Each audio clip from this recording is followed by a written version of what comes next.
Hello, it's you again. Come and listen, I have a story. By the way, if you still haven't followed and subscribed to my channel, please hit the subscribe button. So this story starts like any normal cab ride, which is exactly what makes it terrifying. It's been a long day, the kind of day where your brain is buffering and your legs feel like expired noodles. All I want is a quiet ride home. No chatting, no life stories. Just point A to point B without drama. I get into this cab, sit down, and immediately notice something strange. The driver is sitting way too straight. I'm talking perfect posture. Back locked, chin forward, hands glued to the steering wheel like it owes him money. He's staring at the road so intensely I'm pretty sure he's trying to intimidate it. No radio, no humming, no blinking. At this point I'm thinking, okay, either this guy is extremely professional or he's hiding a body. We start driving and it's the smoothest ride I've ever been on. He stops at every light like it personally asked him to. He slows down for speed bumps from half a mile away. At one point I swear he let a leaf finish crossing the road. 5 minutes in, I realize I forgot to tell him which route to take. No problem, right? I lean forward and gently tap him on the shoulder. And when I say gently, I mean barely there. Less of a tap and more of a polite suggestion. The man absolutely loses his soul. Before we continue, can you please hit the subscribe button and share? The man absolutely loses his soul. He lets out a scream so loud and high-pitched that dogs 3 neighborhoods away sat up straight.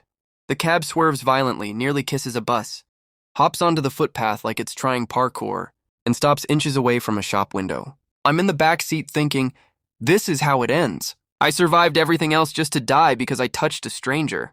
Silence. Complete silence. I'm frozen. The driver is frozen. Even time itself seems unsure what to do next. Finally, the driver slowly turns around. His face is white. Not I'm nervous white. More like I've seen things white. He says very calmly, "Sir, I am so sorry." I'm still clutching the seatbelt. Like it's the last helicopter out of a disaster movie. I manage to say, "What just happened?" He takes a deep breath and says, "You scared the life out of me." I said, "I scared you? You just tried to merge us with a clothing store." He nods and goes, "Yes, it's my first day." Now I feel bad. New driver nerves. Happens to everyone. Then he adds, "It's my first day driving a cab. After 28 years of driving a funeral car." Everything clicks instantly. The posture. The silence. The way he reacted like I rose from the dead. I said, "So, you're not used to people talking from the back seat?" He looks at me dead serious and says, "Sir, for 28 years, the people behind me have been extremely quiet." I lose it. I'm laughing so hard my chest hurts.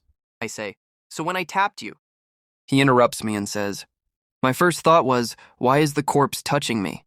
I said, "That explains the screaming." He said, "That explains everything." Now it all makes sense. To him, a tap on the shoulder isn't a question. It's a horror movie. We sit there for a moment while pedestrians stare at us like we're part of a live street show. One guy is filming.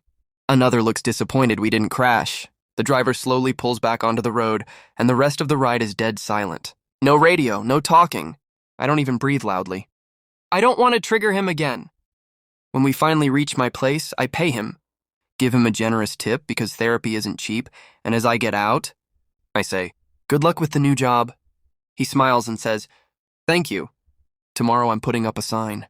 I ask, "What kind of sign?" He says, "Please do not touch the driver. Especially if you are alive."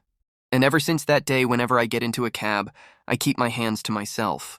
Because you never know how long someone's been driving the dead. Thank you for watching.